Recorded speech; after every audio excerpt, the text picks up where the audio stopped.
Welcome to the 5 for 2 podcast with me, your host Adele, where we say no to careers where you're trading 5 days of misery for 2 days of fun. A place we discuss all things career, confidence, and money moves.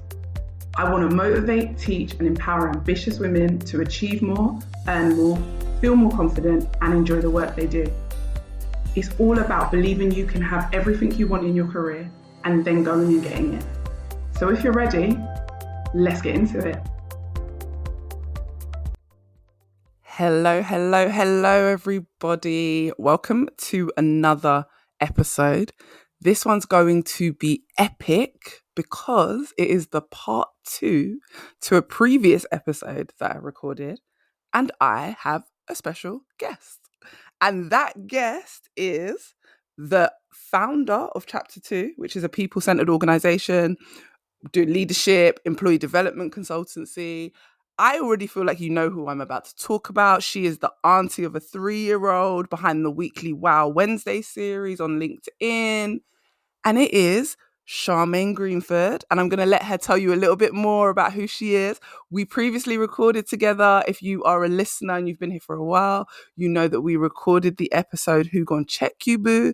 And now we are following that up because a lot of you had questions. A lot of you had challenges for us and didn't agree with some of the stuff. And a lot of you just loved the episode and said, please record again, tell us more stuff, tell us more insights, help us out. Few of you have told me it has helped you get pay rises, it's helped you with your promotions, which I'll talk about a little bit more. But Charmaine, come on in, speak to the people. Hello, how are you? Good. Hello, everyone. So happy to be back. Sounds like we had a lot of feedback on this one. So excited to get into this. And just an update, everyone, the famous 3-year-old has turned 4 since our last chat. So he's still coming in with the fire. It's just one more year of wisdom behind him. Right, one more year. I totally forgot. He's 4 now. Oh my Yes. goodness. And making sure everyone knows it. So yes, guys, correction, he is 4. And listen, the stuff that Charmaine shares about him on LinkedIn, you need to be on LinkedIn just to hear his insights because he is smarter than a lot of grown people. He is 4, but his soul is 40. Yes, very much so. Very much so. So Charmaine, tell us what you do. Just in case the people don't know, tell us your background and how you got to where you are. Yeah, so a little bit about me. I'm the founder and CEO of Chapter 2 LLC, which is an organizational and people development consultancy that centers people. Background, HR, 2 decades, cross many different disciplines, many different industries, always working for large global multinational companies. So we're talking about tens of thousands of employees. So that's another reason I'm super excited about this conversation because I heard some of the questions were like, that doesn't work in big places. And I'm here to say, no, absolutely can and does. I love that you came in hot, and I like that because we were speaking just before we started recording, and Charmaine said something really key. She was like, between us, we've got like 40 years almost experience in this industry, in human resources, in recruiting people, in people solutions, people management, this whole thing. In organizational development, leadership development, like change management, all of it. Running HR departments. All of it, guys, all of it. People training, people learning, people develop, everything that comes under that huge umbrella of human resources, plus some extra on top. And it was really interesting to me that people were like, you guys are wrong. The things you're talking about won't work in big corporate companies. And I've worked for 2 large companies, one who I currently work for part-time, which is a huge global corporate company. And when I say huge, I mean huge. Like we have footprints in Asia, the US, and the UK. We have thousands of staff. We have to have matrix management just because of how large the company is. And we're connected to a lot of companies. We own a lot of other companies. So it's a big brand. But Charmaine, her career has sat with huge corporate companies across the US and internationally. So our background is like, we know, basically, we walk the walk. We don't just talk the talk. Anything you hear us say, we can back it up. Yes. Like Beyonce said in Ego, we talk like this because we can back it up. And that's exactly what Charmaine had said off before we recorded. And I'm so happy she repeated it because it is so true. We're not just saying things to say things. So I'm ready to get into it, Charmaine. And Yeah, yeah. I'm gonna hit you with some of the things that were said, and then I want to get your thoughts. And yeah, we're gonna help clear some of this stuff up. But I just want to remind everyone, if you've looked at the title of this episode before you clicked into it, we said what we said. We're Facts. we are only here to elaborate. We're not clearing anything up because nothing needs to be cleared. We said what we said. But anyway, Yes. some people felt like we were telling them to lie on their CVs when we were saying, like, you can change your job title to match the responsibilities. And they felt like we were saying, go ahead and lie on your CV. So what are your thoughts on that? That's absolutely not what we said. What we said was provide a job title that better explains what you do. We also shared the fact that the average recruiter, I think we did, if we didn't, just so you know, spends less than 5 seconds on a resume. So what we suggested, and we're encouraging, is to put a job title that more clearly gets someone to understand what it is you do, the level that you're at, so that they are then enticed to read more. We did not say, now take what you've done, those bullet points under that title, and go haywire on them. We're not telling you to do that. We're telling you to provide a title that is easily understood by the masses. A lot of times people are in specific industries or even, a particular company titles things a certain way. I just had this conversation with a friend over the weekend who's been in their industry for over 15 years, but where they are employed, that title is coordinator officially. Coordinator, I think many people would agree with, sounds junior. And in a lot of organizational structures, it's some of the more junior title and base.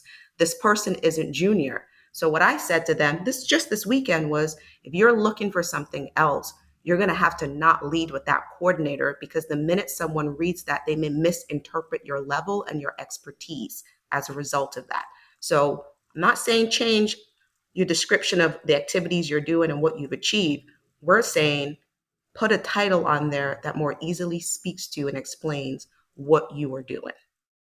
Oh, you just put it so well, so well put, because the same thing I spoke about with someone, like they were head of people management. They're the HR manager, and actually I need you to put HR manager because most companies just know you as a HR manager. And just like you said, coordinator, even here in the UK, that is super junior. If your job title has the word coordinator in it, it might be mid-management, but most of the time that is super junior. So if you've been doing something for years and years and you call yourself a coordinator, they're not going to keep reading if you're going for a senior role or a management role. Right. Again, people are spending less than 5 seconds on a resume. Right. On And I the don't know, entire thing. and I don't know if in the US if it's different, but right now in the UK, it's an employer-led market. So there are on average 35 candidates for every role. Employers don't have to look through all the CVs. If you And they're don't have not the going right to. job title, right? They already weren't doing it before. So now, with the increase in applications, they're going to do it even less. And then So, also think about applicant tracking systems. If a right, company has one that you're applying, your resume is being loaded up into a tool that is programmed to look for keywords and exactly. sort. So if sorting doesn't have coordinator, for example, in the title, you're not getting through. But if you know that what that responsibility is actually leading and running that function or division, you need to put that word in there in your title, like lead, something that indicates that you are overseeing or you have some form of decision making authority or at least insight required from you to help move whatever that division or function is forward. Oh my gosh, tell the people. See, people, anyone who's listening to this who questioned and said that they thought we were lying, like we were telling them to lie. I love the way Charmaine just cleaned that up for you. She cleared it up real quick for you. No one said to lie, but you need to make sure if you want to get shortlisted, if you want your CV to be seen, if you want your resume to land on the desk of a human after going through an applicant tracking system, if you want that to happen, you may need to change your job title because out in the market, out in the job market, your job title doesn't match the roles and the responsibility that you currently hold. I literally had, I think like a month ago, a client who her job title was senior project manager. However, she is head of project management, or we could call her a project management director. She's a director of project management because she manages the senior project managers. She does vision, she does creation, she does business development, she does all of that stuff, but they've just given her the same title as her team. Now, if she puts senior project manager and is going for director roles, no one's going to look at her CV. However, all her roles and responsibilities are that of a director. We went through director's job description, everything she does on there matched. So why would she not call herself a director, or why, at least a head of? So I think that's how you guys need to think about it. We're not telling you, actually, another thing that just popped into my head, we're not telling you to lie. What we're telling you is that your company are lying when they give you the rubbish job title. That part. That's what just popped into my head. So your company lied, yeah? You're not a coordinator. You're not a senior. And you might be a VP. You might be a director. They lied. Shall I tell you why some of them lied? Because they want to pay you less. They give you the lower title so they can make you have more responsibility, but pay you less money. And I've been in that situation. And yeah, that's what we're telling you to do. So no, we're not telling you to lie. We're telling you to correct the error of your company and put the correct job title. Yes, absolutely. Put the correct job title. Put things that someone can understand. Your job, if you are looking for employment, is to figure out how to position yourself and brand yourself in a way that entices someone else to want to know more. You can talk about whatever you want to talk about during an interview, but if you never even get to the stage to the interview because you're so hung up on, oh, they told me to lie, which we did not, you're not getting there. And if you want to then figure out how do you master the interview, go back and listen to the many podcast episodes Del has, including the one about junior conversations are going to get you junior pay. Ooh. Yes, do that. Do that. Junior job titles will do the same. So go back and do that. Oh, yes, I like that you mentioned that episode.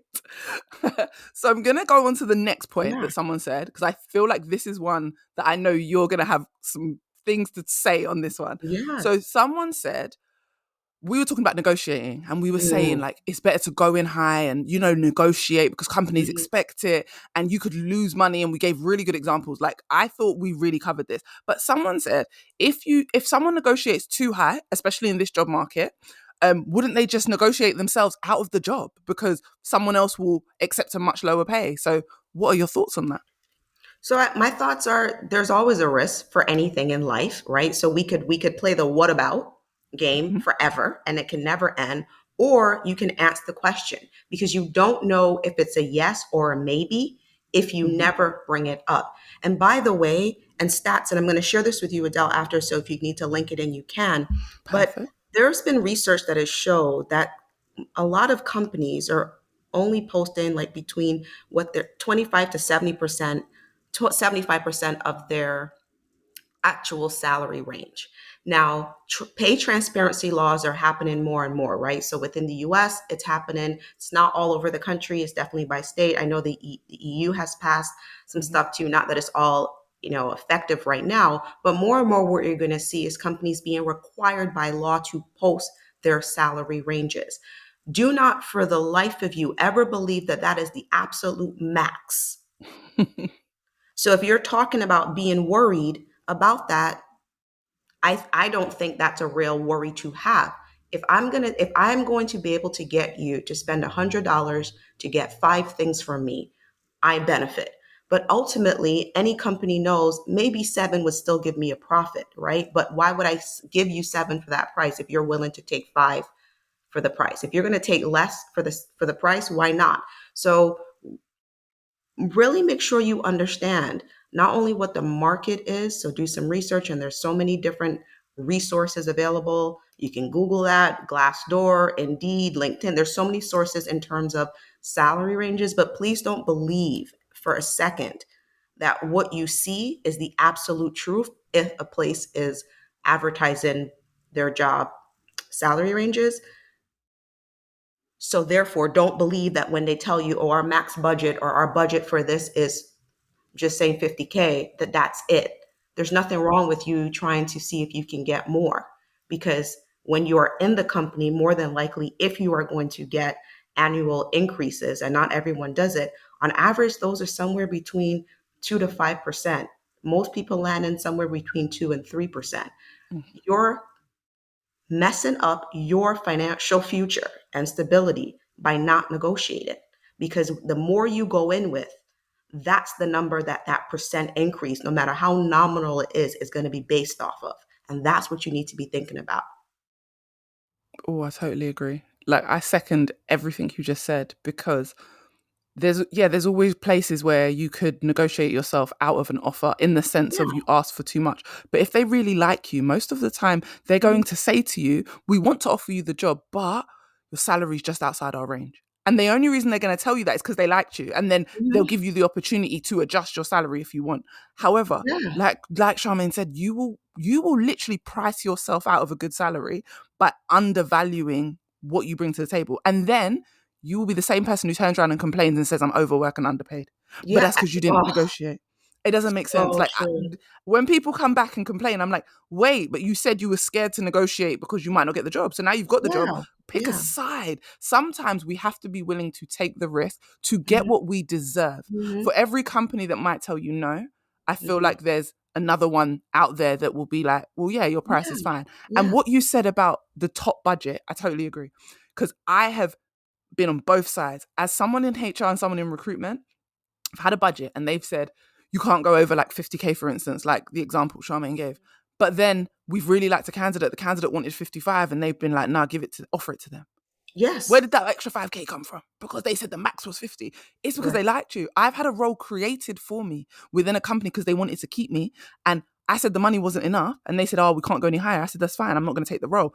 Suddenly, the money appeared as if magic. Why?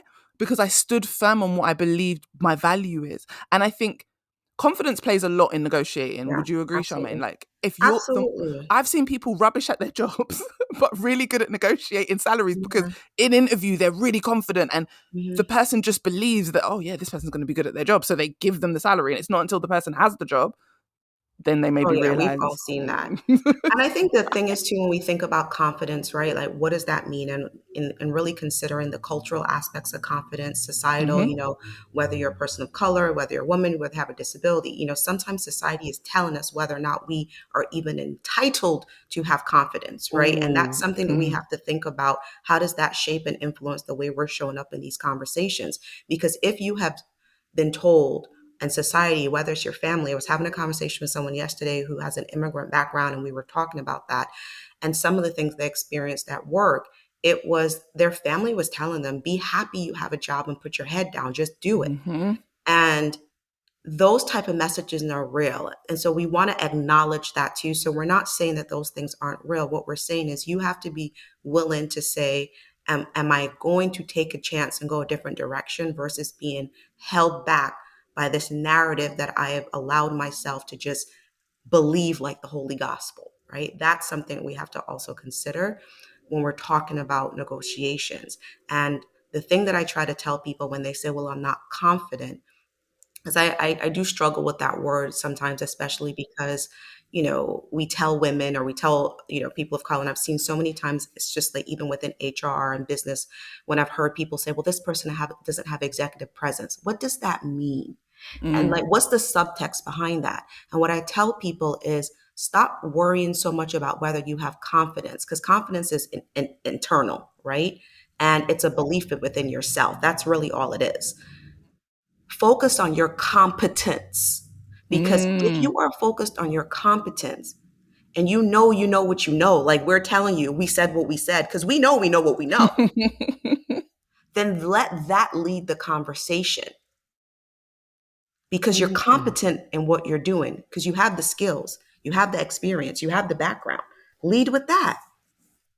I really like that. I really like the way you worded that, because I'm such a believer in focusing on your strengths. People, we tend to look at our weaknesses and talk about it too much. When actually, if you focus on what you're good at or focus on what you're competent at, I feel like that builds the confidence that people are searching for, or it builds. Like, Yes. I did a masterclass recently and I spoke about that, not in the exact same wording you did. I like the way you put it, like competent over confidence, but it was just, we were speaking about focus on your strengths, focus what you're good at, talk about that, talk about the value you bring. The Yeah. reason we're on here and we sound confident is I am confident speaking about the things I know. I'm Yes. confident helping people with the things I am good at. I'm not over here trying to do anything I'm not good at. Listen, I can't do brain surgery. I am not a Mm-hmm. doctor. I'm not focused on the things that I lack.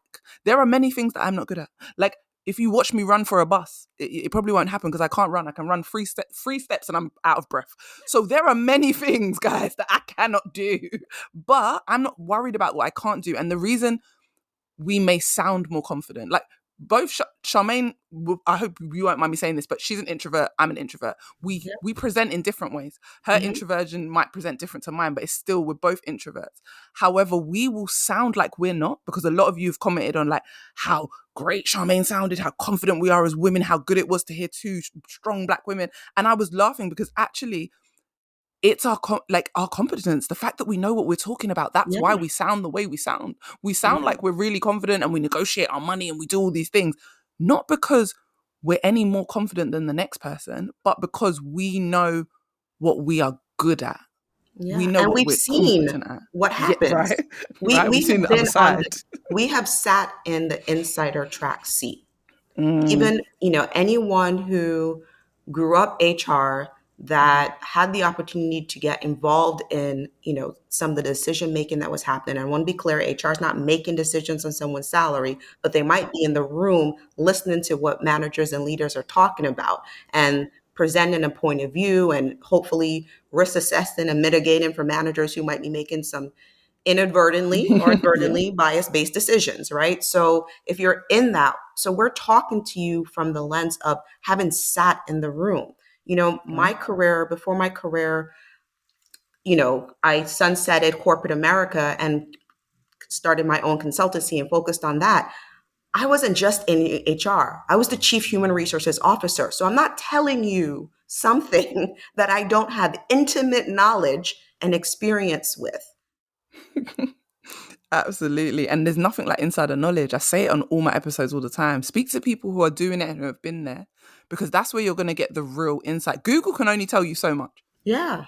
Yeah. And Literally. by the way, Adele, based on what we have done too, and listeners, understand, and it's not just our own experience, people that we know and colleagues that we have would have also been in HR and recruiting and people development. And many of those people have gone on to other places and we still have relationships with them. So we also have a pulse on what's happening real time based on those relationships with people saying what's happening at their companies too.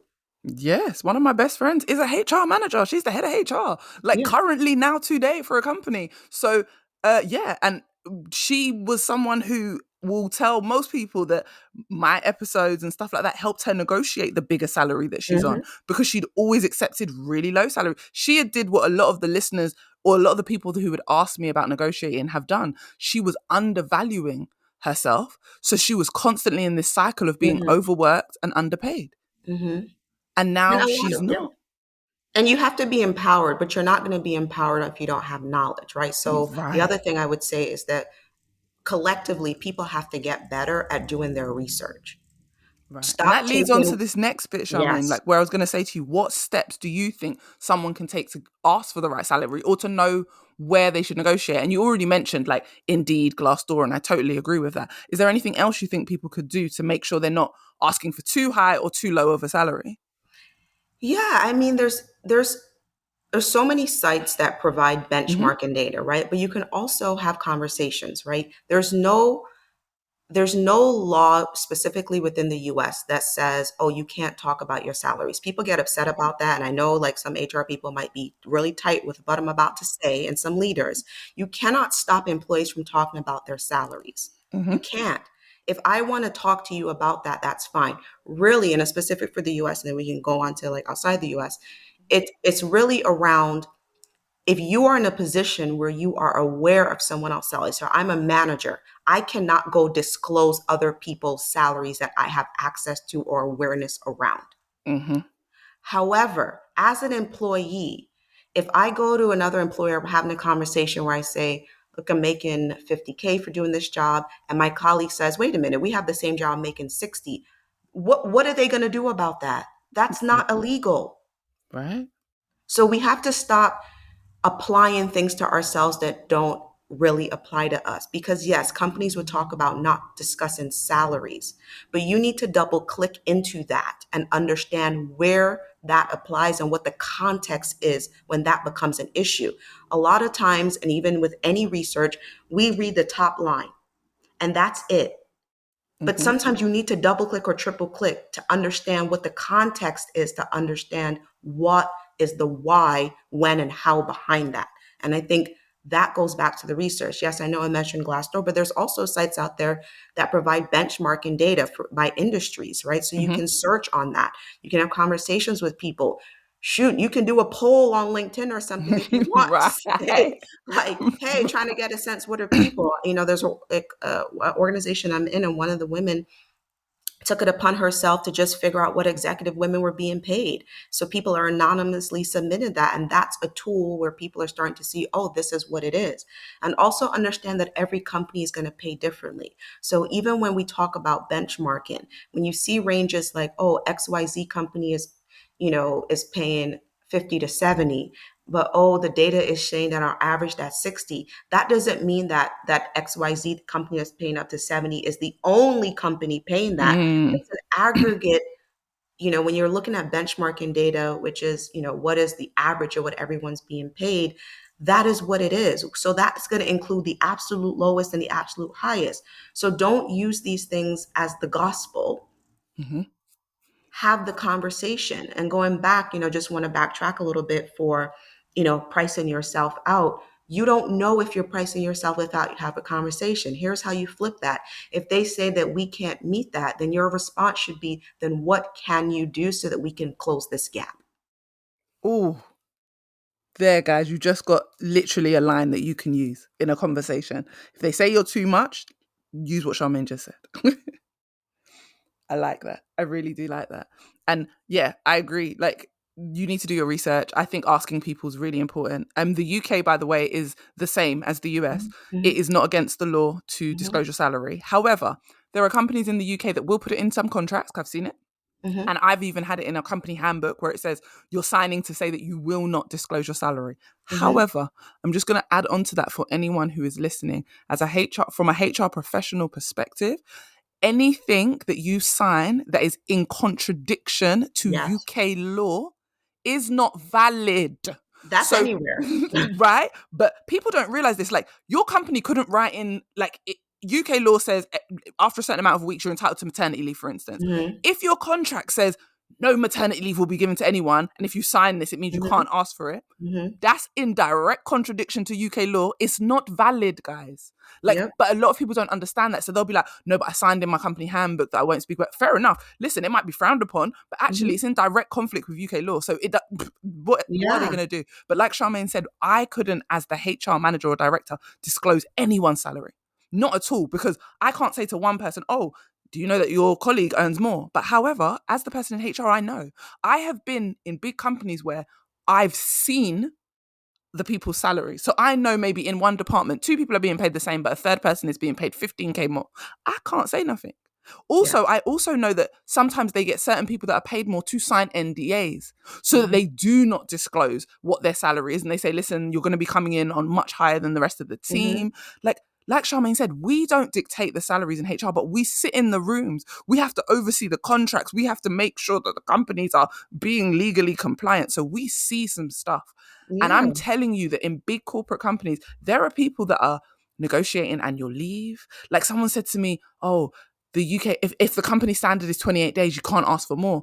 That's what you believe because there are people on your team getting paid more, getting more annual leave, and you're not noticing because maybe they're telling you, oh, I'm taking some unpaid leave next week. They lied because the company told them to say that because they signed an NDA. But people don't understand it from the inside.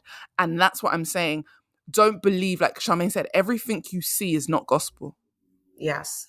There is more to this career thing than Yeah. everyone knows. And I said this recently on my Instagram, but I said, some of us are playing chess while the rest of people are playing checkers. Me and That Charmaine are part. playing chess. Yeah, Chess. this is a Matter of fact, chess the game. people are playing on our chessboard. Right. Right. Home So court just know, advantage. We have it. right. So just know the difference. Like we know what we're talking about because and sometimes we're just not playing the same game.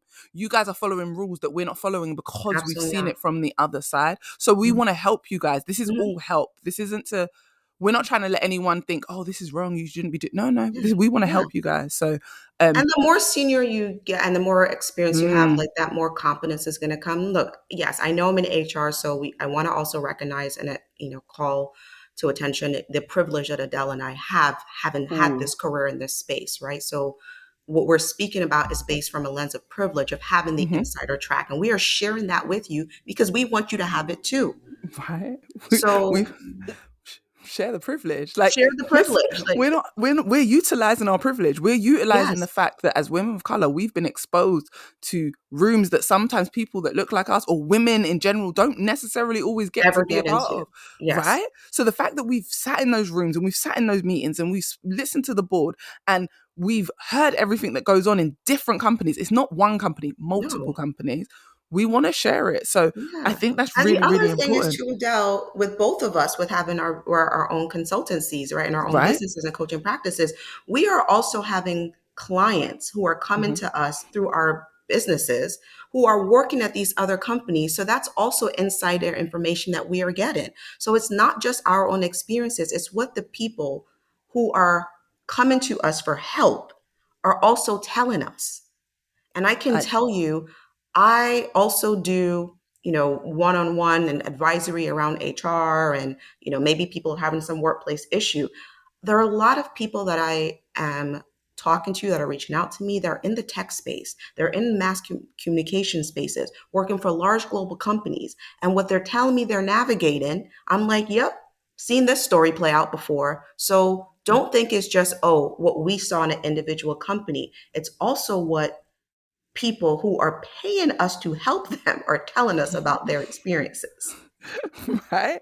And I like that you said that because there was actually a question that someone had said that maybe we're just lucky Luck. and everyone isn't as lucky as us. So maybe the advice we gave worked for me and you, but it's not going to work for everyone. And the fact that you just brought up that we work with clients, we work with so many different people, we've worked in different companies. Mhm. Um, I want to talk about the fact that what we talk about is tried and tested, and we've helped people to achieve the same things we have. So someone said everyone isn't as lucky or able to do what we've done. Everyone isn't going to be able to change industry, and majority of people, they actually said at the time 90% of people will have to get a qualification because they're not going to be as lucky as us to be able to change industry maybe without having specific qualifications or specific experience. So yeah, I wanted to talk about that a little bit because I think that connects nicely to what you Yeah. were just saying.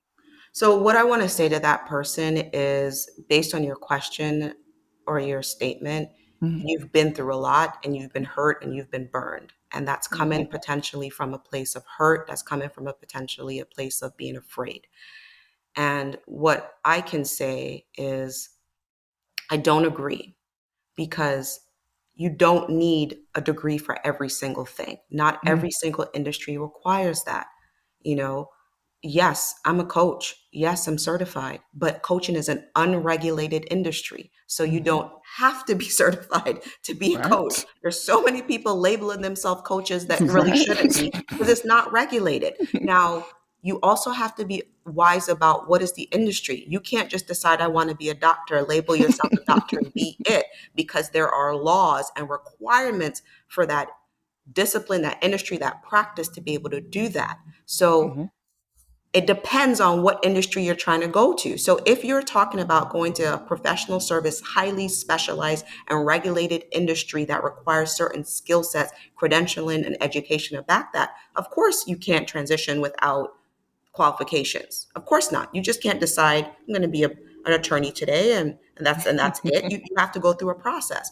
But if you're talking about what we are primarily speaking about, you're, let's say, in media and you want to, move into, I don't know, some aspect of healthcare that isn't specialized in that way, it's not impossible.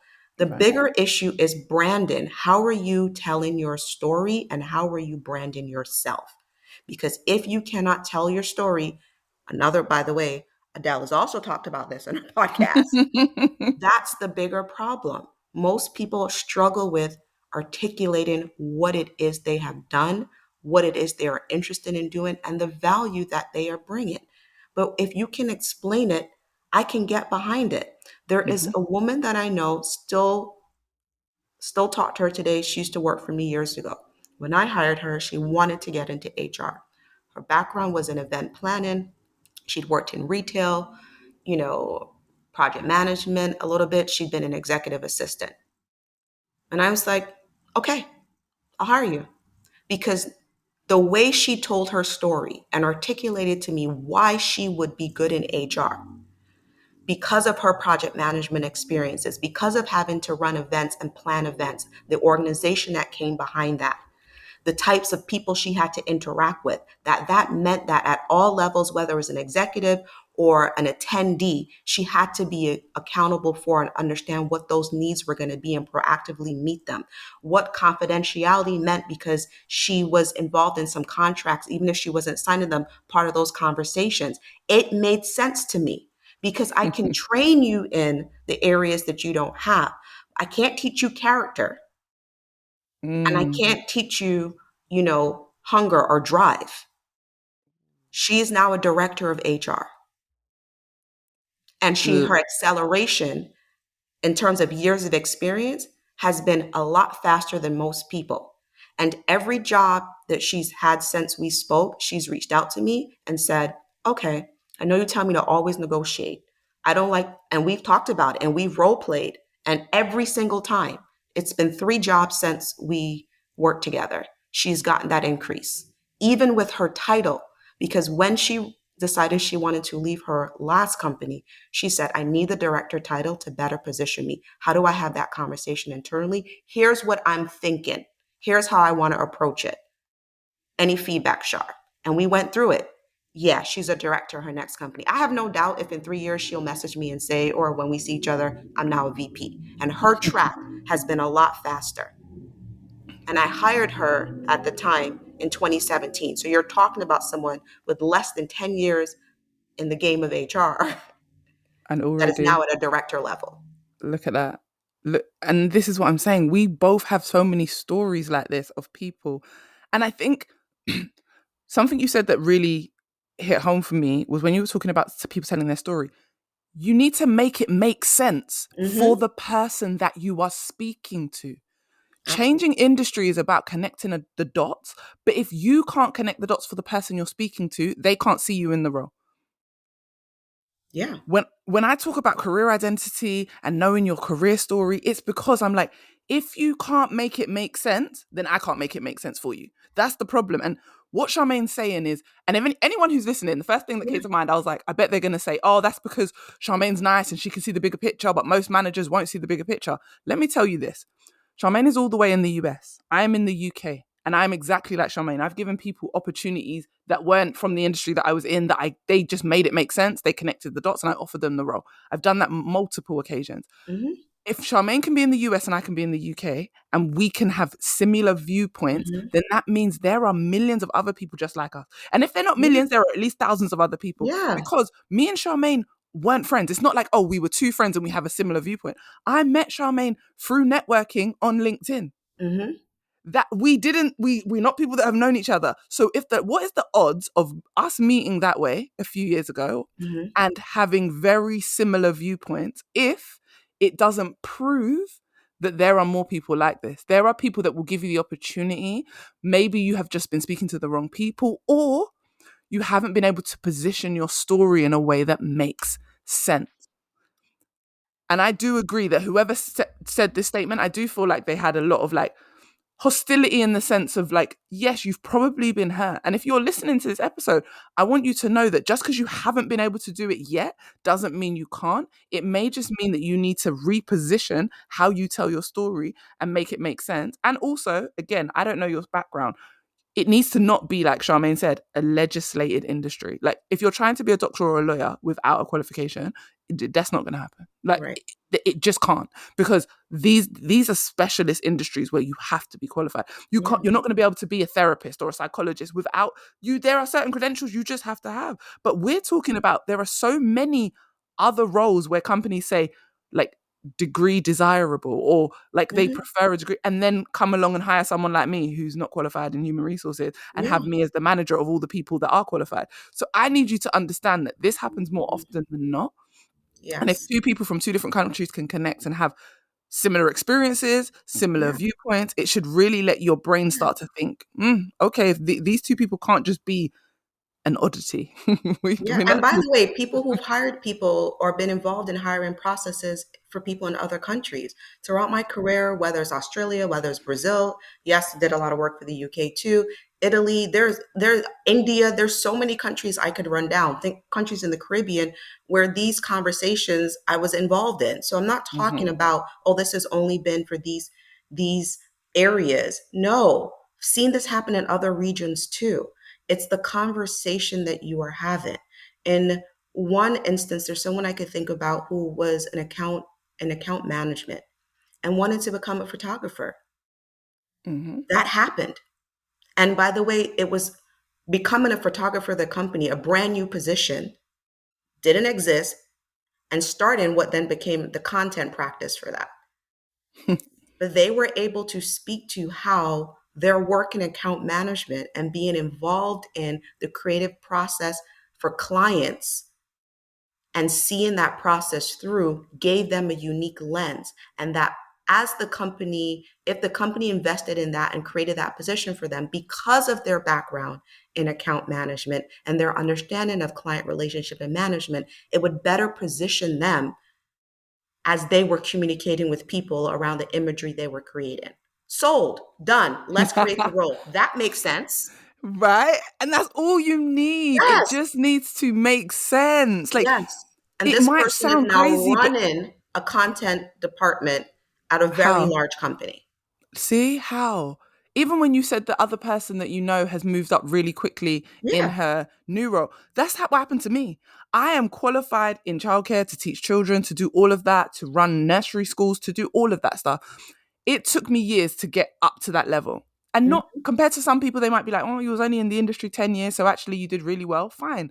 But when I moved over to recruitment, mhm. within less than 3 years, I was a HR manager. Yep. How? How am I a HR within less than 3 years of that transition? I went into recruitment. I then went into human resources, and I was a HR manager and then the head of HR and training in less than 3 years from my switch. Yeah. Yeah. I want people to understand that you can move very quickly after a career change, but you have to be able to make it make sense for the person in the first place for them to give you the opportunity to step into that role. So Yes. I don't think anything is luck. I think it's well thought out. I think we have Yeah. positioned ourselves. We've learned how to brand ourselves and Mhm. talk about our stories. And that's why we get to work with other people. And that's why we're sitting here talking to you guys now. So Yeah. we can help you guys do the exact same. And there's so many things on negotiations too, Adele, that people to understand. Like for example, BATNA, right? The best alternative to negotiate agreement. That is something Hmm. that everyone needs to look up to understand. I'm not going to go through what it means. We'll put it in the notes. BATNA, Hmm. BATNA, and it means best alternative to a negotiated agreement. You need to understand what your BATNA is when you are entering any negotiation conversation or thinking about it, because it also talks about what is your walk away point. And that's the thing Hmm. that we have to embrace and understand. You don't have to take the offer if it doesn't work for you. Please say that again, because I You think do people not never have to listen. take the offer if it doesn't come for you. I don't know why people have a belief like, oh, I got this job offer and they hem and haw about it. I have had job offers where I've been like, yeah, no, I'm not going to do that. Right? I'm not interested. I didn't care for whatever reason, whether it was pay, whether it was their expectations around hours, time, whatever it was. I've said no. Sometimes it was my spirit is telling me no, and that's Hmm. enough for me. So you Absolutely. do not have to take it just because it was offered. For example, I don't drink alcohol, I don't eat meat. If I go somewhere and someone offers it to me, I just say no, thank you. Right. And that's the nature of an offer. Like, guys, they Yes. are offering you something. It is a yes or no. They are not forcing you. It is not by force that you must Right. take the job. It is not by force that you have to take the offer. And some of you listening might be like, oh, but we might need the job. Now, I'm talking to those people, you have a job, but you're looking for Yes. another job. If you don't have a job, that's a different conversation. Sometimes we just got to take the job Yes. so we can get some money. But while you're doing that, make sure you're looking for another job. Because if you've Right. accepted a job just because and you don't love it, keep looking for your next job. But if you currently have a job and you're looking for a new job, Mm-hmm. the offers, you can say no. And even Yes. if you don't have a job, you can still say no. It is all Yes. up to you and your And you decision should if it's making. not going to work for you. So if you Right. know that accepting a job, and what they're explaining to you is going to impact what you have going on in your life. So let's say Mm-hmm. I need the money, I'm going to take the job. There's a negotiation in that too, even if you're saying yes, because maybe it's not pay that you're negotiating at that point. If it's not, and by the way, pay is not the only thing for negotiations. I want us to expand our definition of negotiations. And Adele's talked about Absolutely. this so much, right? But it might be your time. Because if you know part of what you need to do is have the energy and the time to look for other jobs, because this is just the temporary, do not say yes to a job that is going to tell you you're on call 24 hours a day, 7 days a week. Mm-hmm. That gives you no framework or boundaries for you to operate within that work for what you know you're trying to do. So if you are going to say yes, then part of your negotiation could be understand that this job is on call. However, 2 days, I'm not going to be available. And that's a negotiation. Maybe they end up saying, well, we can only agree to one, but you're not going to know if you don't have that conversation. And there's a stat, and I'll share this with you too after, that I saw recently. And it said that, Career Builder, which is another website for jobs and just salary information, it said that, and it was specific to the US. I definitely am interested in what the global numbers are. It said Mm-hmm. 73% of employers in the US expect candidates to negotiate the initial job offer. Mm-hmm. The expectation of the employer is that you are going to negotiate. But then there's us sitting there, a lot of women Yeah, just sitting there saying like, no. but the stat that I was blown away by too is it said, however, more than half, 55% of the candidates don't even try. So let's Mm-hmm. think about that disparity. 73% of employers are expecting it, Mm-hmm. and 55% of you are not even doing it. If Mm-hmm. they expect it, that means they're planning for it. And if they're planning for it, that means that they probably have some wiggle room, whether it's additional time off, whether it's to go to a conference, to have a course paid for you, additional salary, because 73% of them are prepared for the negotiation, and 55% of you are saying, "I'm not going to try." Ooh. Okay, make it make sense. Oh, I love that you spoke about that because before we finish talking, I want to talk about the fact that Yeah. someone said us talking about money sounds a bit greedy. And I want to talk about, you said it's not just money. We talked No. about negotiating all types of things, but people feel like us talking about it is we're a bit greedy. And I was like, me greedy? No, I know my value. I know what I Yeah. deserve. I also, exactly what Charmaine just said, I know my capacity in life and what I need for my life. I Mhm. am trying to build a life. My life is not to work, right? So therefore, when I'm negotiating extra annual leave, it's because I need extra time for myself. It's because maybe I need time on my business. It's because there are many things. I'm a mom. I've got other things going on. So I want extra annual leave. Sometimes I won't necessarily negotiate salary, but I will negotiate days, hours, time, Mhm. where I can work remote. I dropped something yesterday on my Instagram where I said to you guys, listen, earning 40K might not sound like a lot, but if you're earning 40K to work 2 days a week, that hits real different and Yeah. it feels real different. Oh, I earn 40K, my salary is 40K, I only work 2 days a week. How does that feel, guys? When there's people that are earning 40K that are working 40 to 50 hours a week. Now that's the difference. I don't always negotiate money. Sometimes I negotiate days. Yeah. I definitely always negotiate annual leave. You guys know it because I talk about it all Mhm. the time. Course, I've negotiated a course before. I've negotiated a parking space at work because it was Mhm. in London and Mhm. parking is expensive. And then they said, okay, we'll pay for your parking for the next year. And then that ended up being paid for 3 years. So what I'm saying is there are things that you can negotiate to fit in with the career and the life that you're Yeah. trying to build. But I don't believe that talking about money or talking about anything No. extra that you want is greedy.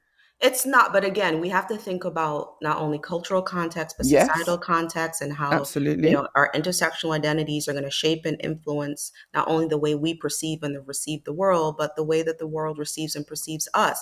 So if the Hmm. messaging that you have gotten is that it's wrong or it's icky, that's what you believe. And what I will say to someone like that is, imagine what your life would be if you received or you decided to accept the opposite as the truth instead. Hmm. Because greed is taking more than you need. Hmm. What we're talking about is being willing to lean into a conversation to determine what is possible. Hmm. We're talking about a conversation, not taking more than you need or taking away from what someone else might be able to get, even though you Hmm. already have. That's not what we're saying. We're saying, please have a conversation. Hmm. Please have a conversation. The answer is no if you never even ask the question. And again, going Absolutely. back to the stats that we just shared, from Career Builder, if 73% of employers in the US are expecting that conversation to happen around negotiations and whatever that is around the initial offer, an initial offer could be broad, 55% of people are not even meeting the expectation, which means that 18% of the people are moving forward, which means that 18% of the people. And the best part is about this too, is that the research also shows, and Pew Research is a Pew Research Center, another one, they show that approximately 66% of US workers who made attempts to negotiate starting salaries said they got what they were asking for. Mm. So, See? yes, so only 18% are even negotiating, but the success rate is 66% when those people do it. Because again, Right. the company was prepared for this happening. So we have to be willing to change the narratives in our minds and the messaging that we've received and understand that some of the information that we've received is bad. It doesn't matter if it came from our mom, our sister, our aunt. Everyone has their own traumas. And if someone grew up or their experience was just keep your head down, that's the only advice they can offer you. We are Hmm. all as limited as our experiences and what we've been exposed to. So if what someone is telling you is based on their exposure, it means you need to expose yourself to something different so that for the next person that gets advice from you, they're not also stuck in something that had you held. Absolutely. And I just think if we think about greed as the bigger sense, Mhm. anyone saying like, oh, we us talking about money sounds greedy. If we were two men talking about Yeah. money, would people feel more comfortable? And I think that like it talks to what you were just saying, like culturally, background, all those things. Like if we were two men talking about money, because there are many men on many platforms that are talking about money all the time, telling you how to make it, how to get it, how to flip it, how to get property, how to do all these things, and they have hundreds and thousands, millions of followers, and people aren't calling them greedy. So what in you is triggered when you hear us talking about money, and not in from a greedy sense. We're talking about money to help you get more of it to help yourself. This And is about building wealth, however you define right, that. Wealth could be right, your time, it could be your your experiences, it could be experience, your finances, it could be your right? health.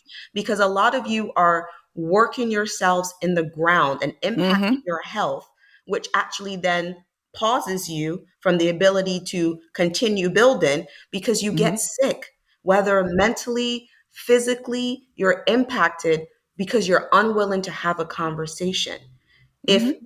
I am an organization and I'm banking on the fact that most people are not going to ask me for money because they're afraid, it means for the people who do, I actually have the flexibility to make that happen.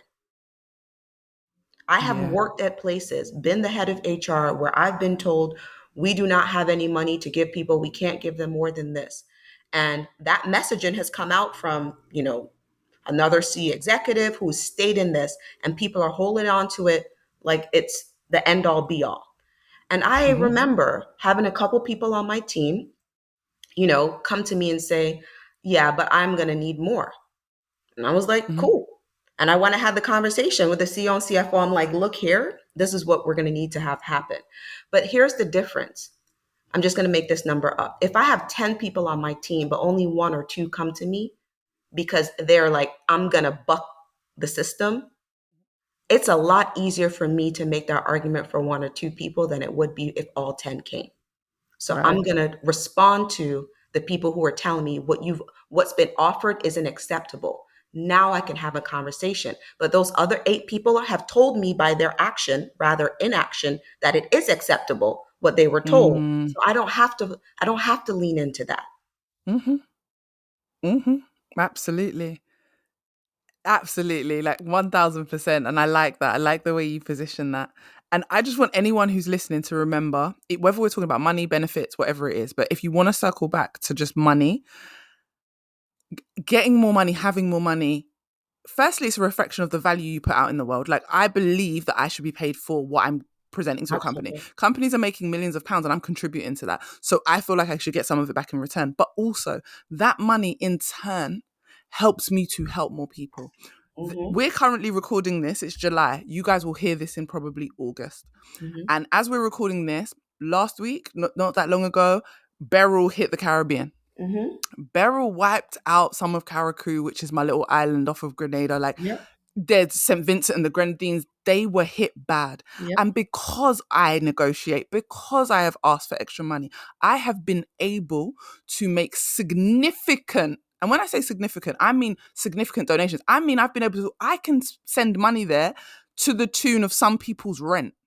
Yep. Why? Because I have put myself in a position where I am not letting companies necessarily take advantage of me. And they probably still are, because I'm probably still, even though I think I'm getting paid really well, I might still be underpaid, who knows? Yeah. But I'm saying I've put myself in that position. So actually, is it greed or is it you understanding what you will be able to do with that money when you have that Mm-hmm. money? I'm only able to do this, firstly, because of God. Secondly, Yeah. because I am now in a position where actually I can say, do you know what? These people lost everything overnight. Yeah. I can afford to support and send things down, and I can afford to go and buy goods, and I can afford to share.